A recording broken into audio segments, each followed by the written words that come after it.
Creo que aquí en este momento cabe hacerse algunas preguntas, ya que estamos en medio del proceso en varios países en Sudamérica. Una pregunta que se ha tratado en las últimas exposiciones es si es que la evaluación y la acreditación debe ser obligatoria para todas las carreras y los programas, incluyendo los diferentes tipos de niveles. También estamos hablando de las instituciones tecnológicas, de las universidades, en los pregrados, en los posgrados y en sí todas las carreras. Hay algunas conclusiones que se han sacado pensando en el mejoramiento de la calidad. Lo que yo les voy a exponer es lo que nos ha pasado en Ecuador. Y otra pregunta importantísima que nos estamos encontrando también es cómo se interpretan los resultados de las evaluaciones o de qué manera se deben utilizar los resultados de las evaluaciones. Sí, entonces aquí viene la temática principal de esto, que es fines de la acreditación universitaria. Lo que ha pasado en el Ecuador se ha utilizado para mejorar, depurar o controlar las instituciones de educación superior. Mi especialización inicial fue en psicología y aquí a mí me encantaba y me metí en líneas de investigación sobre la evaluación justamente, estadística inferencial, y cuando empezamos a hacer algunos proyectos de evaluación de diferentes sujetos o grupos, nos preguntamos cómo se deben interpretar los resultados, y aquí hay dos formas de hacerlo, ¿no? Una evaluación que se basa en la referencia hacia el criterio y otra que es referencia hacia la norma. Cuando uno hace referencia al criterio, quiere decir que yo me fijo un estándar en un criterio y no me importa mucho qué sucede con las otras personas o con los otros grupos. Puedo decir, por ejemplo, yo quiero eficiencia terminal de tanto en mi criterio sin importar cuánto saquen los otros. Mientras que cuando es referida a la norma significa que yo me comparo con los otros, ¿no? Y aquí viene la discusión sobre los rankings de las universidades. Lo que ha sucedido en Ecuador es que a nosotros nos iban a evaluar por criterios. El problema es que no se sabía qué era lo positivo dentro de estos criterios porque no se había trabajado en eso. Y al final nos terminaron evaluando a través de la norma. Es decir, se crearon rankings internos de universidades en el país que, como les explicaba ayer, nos dividieron en diferentes categorías. Esto también ha sucedido con los institutos tecnológicos. Dentro de esta visión histórica, como les comentaba el día de ayer, existe la legislación que primero parte de una constitución que inicialmente en el año 98 se crea y se define que se deben de evaluar y acreditar las universidades.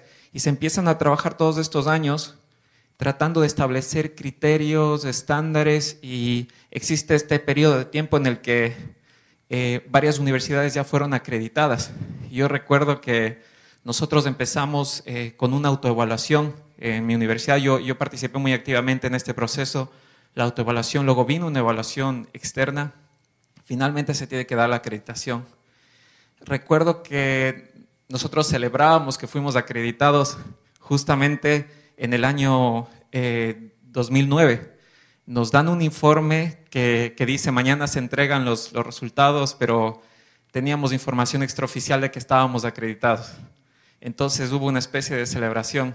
Esa misma tarde hace un anuncio el gobierno diciendo que ya no valen ninguno de los informes y que empezamos de nuevo, luego de haber trabajado tal vez 4 años en esto.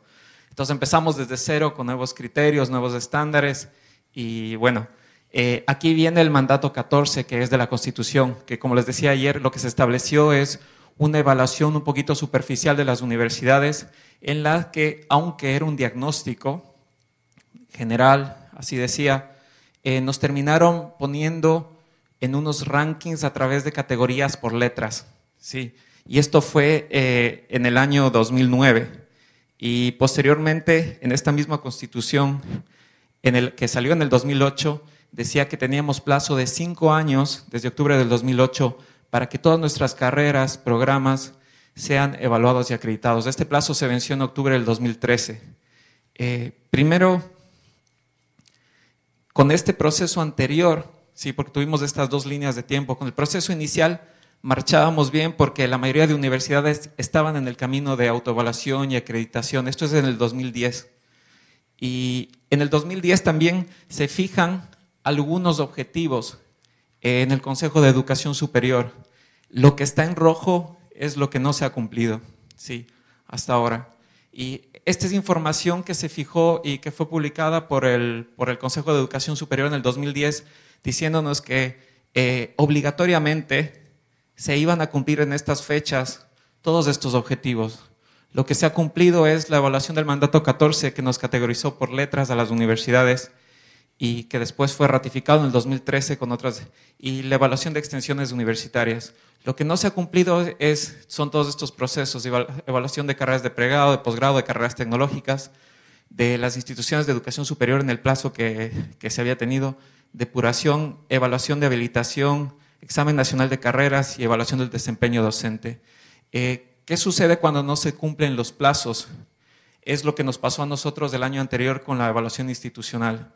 Primero se nos anunció que iba a ser en marzo del año pasado, marzo del 2013. Entonces teníamos todo listo con la autoevaluación.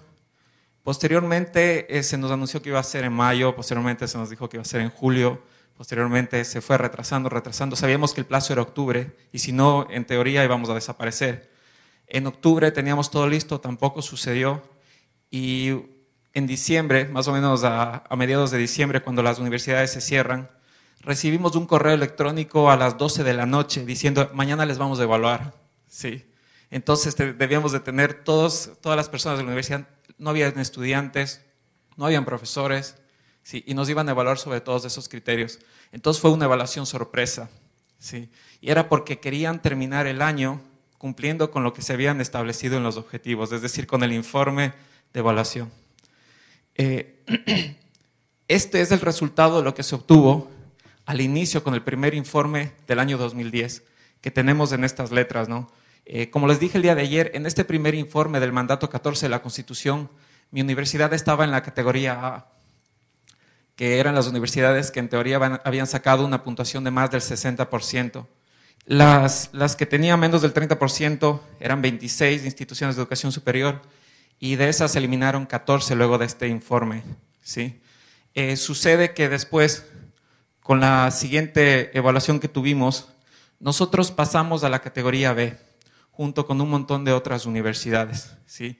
Se quedaron en la categoría A 3 universidades.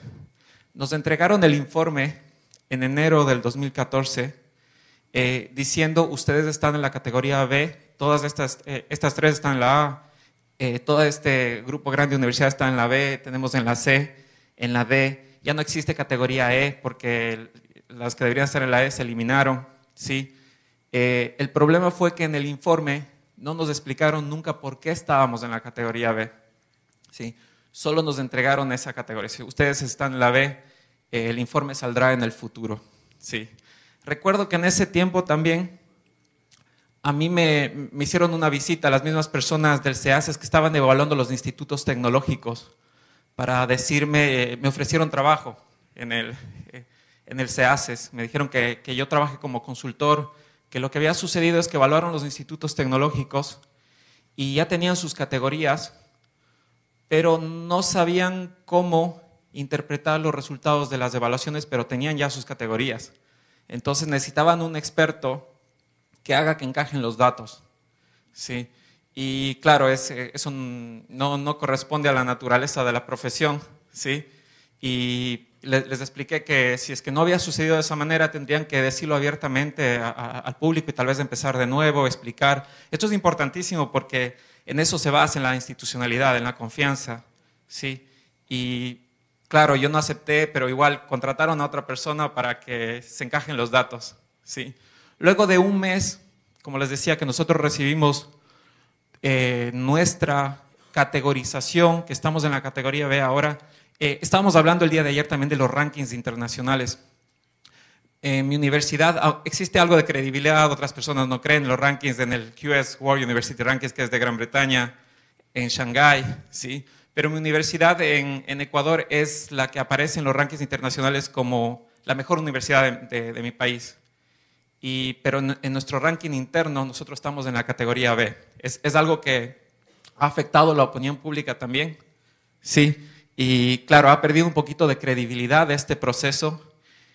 Nosotros recibimos un informe tratando de explicar por qué estábamos en la categoría B un mes después, con la presión pública que se hizo porque las universidades no recibieron informes. y revisando los indicadores nos dimos cuenta de varias peculiaridades que habían sucedido en el proceso que son inexplicables. Y yo les cuento esta experiencia porque realmente no queremos, ojalá no pase esto en el Perú, de que ustedes tengan procesos que no sean conocidos, no sean compartidos. En psicología organizacional también se cree que cuando existe evaluación de personas, evaluación de organizaciones y existen malos resultados, se deben a algunos factores. Uno es falta de capacidad, obviamente. Entonces, si alguien saca una mala calificación, puede ser por falta de capacidad.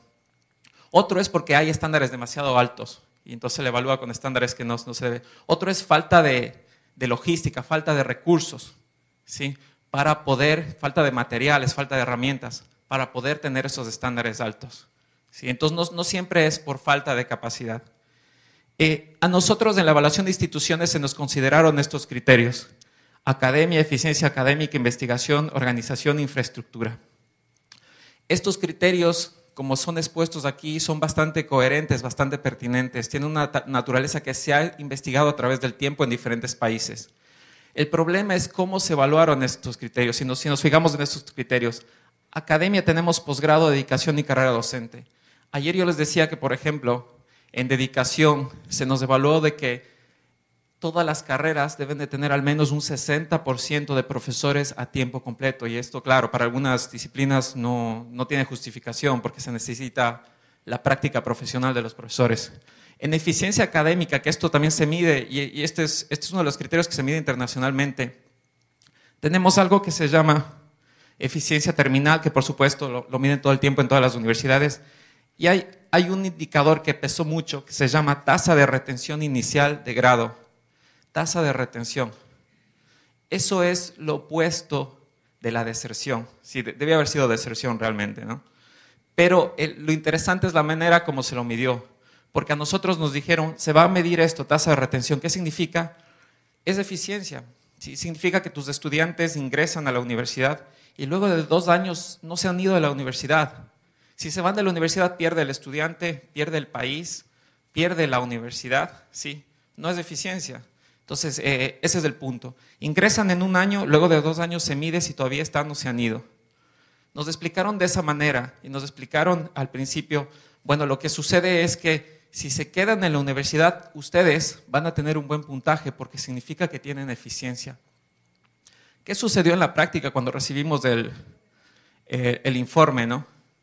Se calculó número de estudiantes, ¿sí?, que fueron admitidos en el año 2010 sobre número de estudiantes que fueron admitidos y que se encuentran o que siguen en el 2012 sobre el número total de estudiantes que fueron admitidos en el 2010.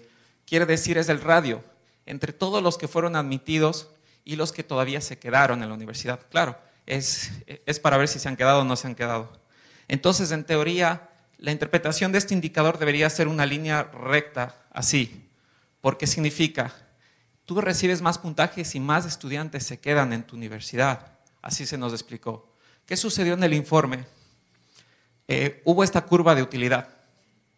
Significa que todos tienen puntuación positiva hasta llegar a 75%, y si tienes más de 75% de retención, recibes 0.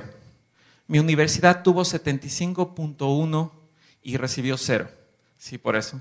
Tal vez ustedes o a alguien que estudie estadística o evaluación podrían explicarme la razón por la que esto podría tener algo de sentido. De que si tú retienes a más del 75% de estudiantes luego de 2 años de haber ingresado a la carrera, no estamos hablando que ya han terminado la carrera, estamos hablando que están cursando la carrera, carreras de 4 o 5 años.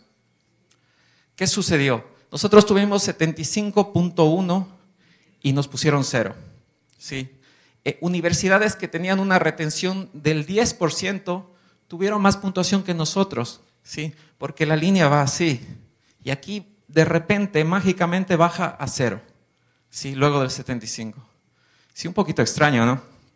Si nosotros hemos consultado en reuniones formales a los miembros de este organismo, ¿por qué razón, qué lógica hay detrás de esto? ¿Por qué se castiga a las universidades que logran retener más del 75% de estudiantes luego de 2 años que han ingresado a carreras de 4 o 5 años, no existe respuesta, no va a haber respuesta.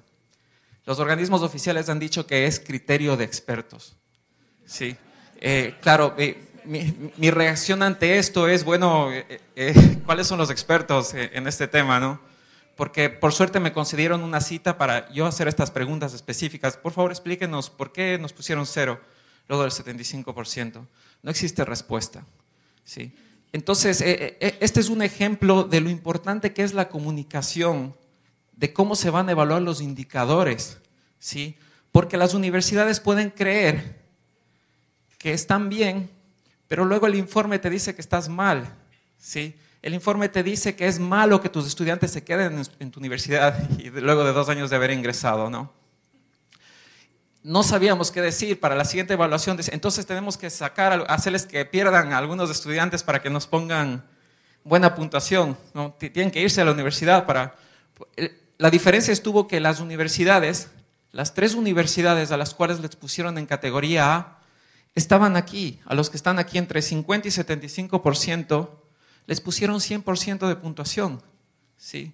Sin ninguna explicación tampoco. Entre 50 y 75% de retención, ¿sí? Significa que universidades que tienen 50% de deserción les pusieron puntuación perfecta, ¿sí?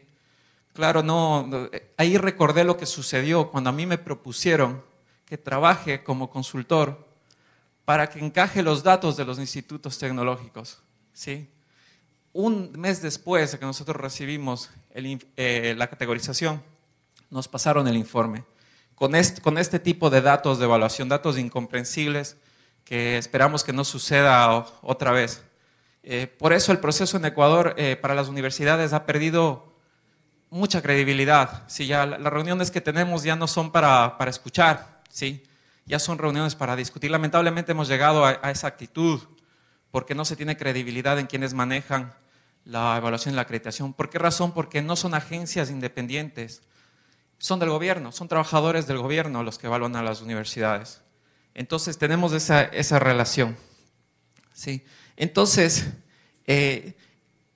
yo quería ponerles en conocimiento, este es un manifiesto público que tiene temas importantísimos que han sido tratados en este conversatorio.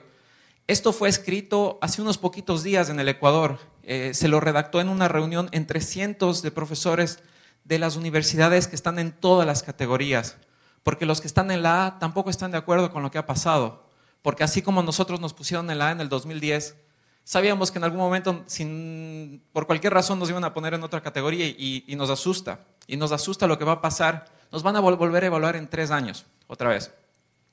Y no tenemos ninguna certeza de que este proceso no se va a dar nuevamente. Me refiero a la arbitrariedad de la medición de los indicadores.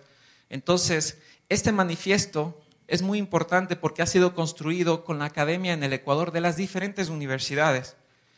Cientos de profesores de todas las universidades han escrito esto. Hace un par de semanas. Sí. No estamos de acuerdo con el modelo disciplinario vertical adoptado, ¿sí? por el organismo evaluador. No existe un verdadero concepto de calidad en la educación superior. ¿En base a qué nos midieron con estos indicadores? ¿A qué llaman calidad estos organismos? O sea, entonces, primero una lección de esto es que primero hay que definir hacia dónde vamos, qué es la calidad para nuestras instituciones antes de evaluarnos. Parece que nunca nos detuvimos a pensar en esto en el Ecuador. ¿Qué es considerado aceptable? Yo les decía hace un momento, puede haber evaluación referida a norma o a criterios. Cualquiera de los dos casos, pero tiene que considerarse algún tipo de estándar con una explicación detrás de esto. ¿Por qué es malísimo tener más de 75% de retención de los estudiantes luego de 2 años, ¿no? Entonces, debe haber algún tipo de concepto de calidad detrás de esta medición. Otra cuestión, ¿quién debe evaluar a las universidades? En este conversatorio también se ha hablado sobre la institucionalidad de los organismos que son las agencias acreditadoras. ¿Debe evaluar una agencia del gobierno? Sí. No, probablemente no, pero el caso no ha resultado en el Ecuador. Entonces, esto también han rechazado los profesores universitarios en el Ecuador. ¿Para qué evaluar? Entonces, ¿evaluamos para ponernos en un ranking, como se ha hecho en el Ecuador, para decir que yo soy de la B? Recuerdo que en diciembre, como les decía, aproximadamente a mediados de diciembre, estábamos en nuestras actividades normales y recibimos llamadas de familiares, de amigos, de personas de otras universidades, diciéndonos, ¿te enteraste que estás en la B? Sí, era como ser hincha de un equipo de fútbol que había descendido a segunda división. Y veía en esos minutos, porque nosotros no sabíamos. En un día nos dijeron, llaman a una rueda de prensa, en 10 minutos van los medios y dicen, estas son las universidades y están en la A, están en la B. Nosotros no pensábamos que era una broma porque alguien nos llamaba y nos decía, te pusieron en la B. Sí, tú estabas en la A ayer, ahora estás en la B. Sí, y cambió completamente el mercado de la educación superior en el Ecuador con estos informes. Yo les decía, cuando nosotros en el 2010 nos pusieron en la A, ganamos 2,000 estudiantes. Sí. Este semestre ya perdimos 1,000. Sí, porque ahora estamos en la B. Y claro, entonces, ¿para qué sirve? Para ponernos algunos rankings. ¿Y estos rankings se basan en qué? Y lo otro, según el modelo del CEACES, estas universidades tienen una relación de calidad dependiendo de las letras. Todos fuimos acreditados, pero estamos en estas letras. Es una muerte lenta para algunas universidades. Por ejemplo, nosotros tenemos en el Ecuador una universidad que es privada, que es muy relacionada con una universidad de Chile, que tiene acreditaciones internacionales, pero el rector de esta universidad es completamente opuesto al gobierno y lo ha dicho públicamente, tal vez se le ha pasado la mano, el rector de esta universidad. Esta universidad estaba en la A en el 2010, ahora le pusieron en la C. Sí, y es la que más ha invertido, es la que más contrató profesores con títulos de doctorado, los que más invirtieron en infraestructura. Es un mensaje, ahora están en la C, estaban en la A, al día siguiente están en la C. Redujo el número de estudiantes en 3,000. ¿Sí? Entonces, es como se ha movido el mercado de la educación superior en el Ecuador a través de estas letras. Estás en la C, no vas a durar mucho tiempo. Sí, nosotros estamos en la B ahora. Esto es sobre la producción intelectual. Por supuesto, ustedes saben que tenemos la medición por publicaciones en revistas indexadas y tenemos Scopus, entonces eso también se midió, pero nosotros también debemos entender que es una manera de medir producción intelectual, no para todas las disciplinas.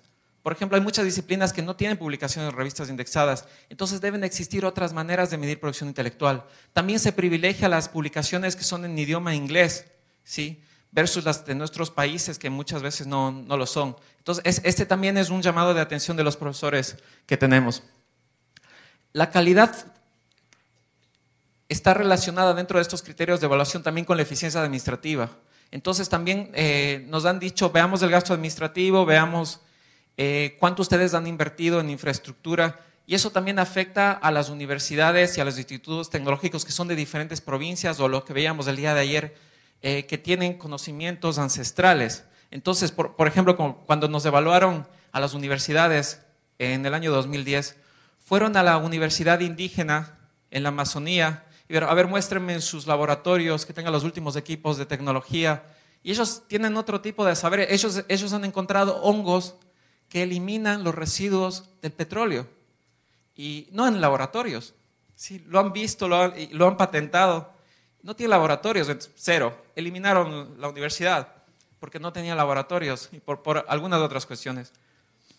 Los criterios de medición administrativa se extienden desmedidamente en el modelo de evaluando factores académicos centrales como la pertinencia a la docencia. Tampoco existieron tipos de encuesta de medición de la gestión de los docentes a través de la docencia. Estas son algunas cuestiones que han manifestado los profesores, pero de todas las universidades de mi país. ¿Cómo sabemos que el 60% es lo adecuado? ¿Por qué pusieron 60% para el número de profesores a tiempo completo? Es otro de los indicadores que pesaba mucho en la evaluación. ¿Por qué no 70%? ¿Por qué no 50%? ¿Quién puede decir qué es lo correcto en la proporción de profesores a tiempo completo que debe tener una universidad? ¿Sí? Esto también privilegia a las universidades pequeñas versus a las grandes, porque tenemos muchos profesores también en algunas disciplinas a tiempo parcial. Nos evaluaron a todos por igual, las de las provincias, las universidades que tienen solo una carrera, existen institutos tecnológicos que tienen 2 carreras, a todos nos evaluaron por igual, ¿sí? Y eso ha sido un error para nuestro criterio, el criterio de los profesores en mi país. Existen otros tipos de mediciones que deben considerar otros aspectos de la calidad, como habíamos visto, que no han sido analizados. Ahora, ¿Cuáles son los problemas que nos enfrentamos? Porque ahora vamos a entrar en la evaluación de carreras. Nosotros también empezamos con un examen de habilitación y un examen que se les toma a los estudiantes que están en el último año de las profesiones, y eso va a pesar el 60% de la evaluación de las carreras en mi país. Se les va a tomar un examen, ya se lo está haciendo, a los estudiantes de último año de todas las carreras, y eso pesa en el 60%, y eso no tiene ninguna relación con la calificación del estudiante.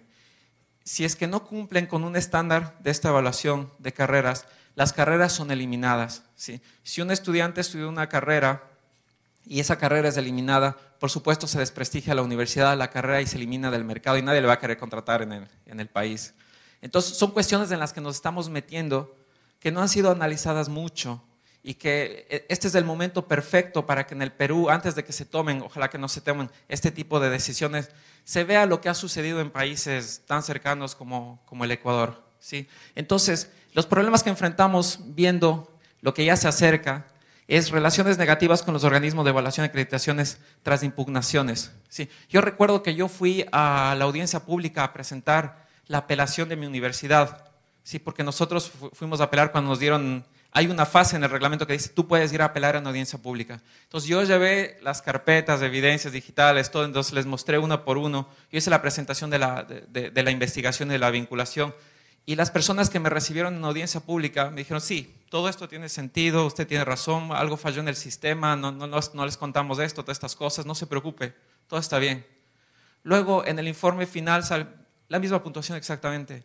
Sí, entonces ya no existe esa confianza tampoco en los pasos que tenemos de la evaluación. Falta de credibilidad en la transparencia del organismo encargado de evaluación y acreditación. Falta de claridad en la medición de los indicadores, que ojalá que no pase. Incumplimiento de plazos, y estos plazos sorpresa. También cuando nos estaban evaluando, ya cuando entramos en el proceso, nos mandaban correos electrónicos, no cartas, correos electrónicos a las 11, 12 de la noche diciendo mañana tienen que presentar a las 8 de la mañana tal cosa, ¿sí? Si no presentan, cero. Y entonces estaba el rector todos los días y todas las noches revisando el correo electrónico para que le iba a venir algún correo durante esos días que pasamos. Incumplimiento de plazo, incertidumbre sobre el modelo de evaluación y el uso político de los resultados de la evaluación institucional. Ecuador ha tenido muchísima inversión pública y ha avanzado en muchas cuestiones. Tenemos excelentes carreteras ahora, tenemos indicadores macroeconómicos que han mejorado en el país, ¿sí? Ha existido mucha inversión en educación. Pero también se ha manejado esto políticamente porque nosotros no hemos tenido una buena relación con las instituciones gubernamentales y tenemos la sensación de que estamos pagando por ello en este momento. Mientras que instituciones que han tenido una buena relación ahora están disfrutando de los resultados de esa buena relación. Que bueno, como les decía, es un aprendizaje de lo que se puede tener en la relación entre legislación e institucionalidad. ¿Para qué se utiliza la legislación en este caso?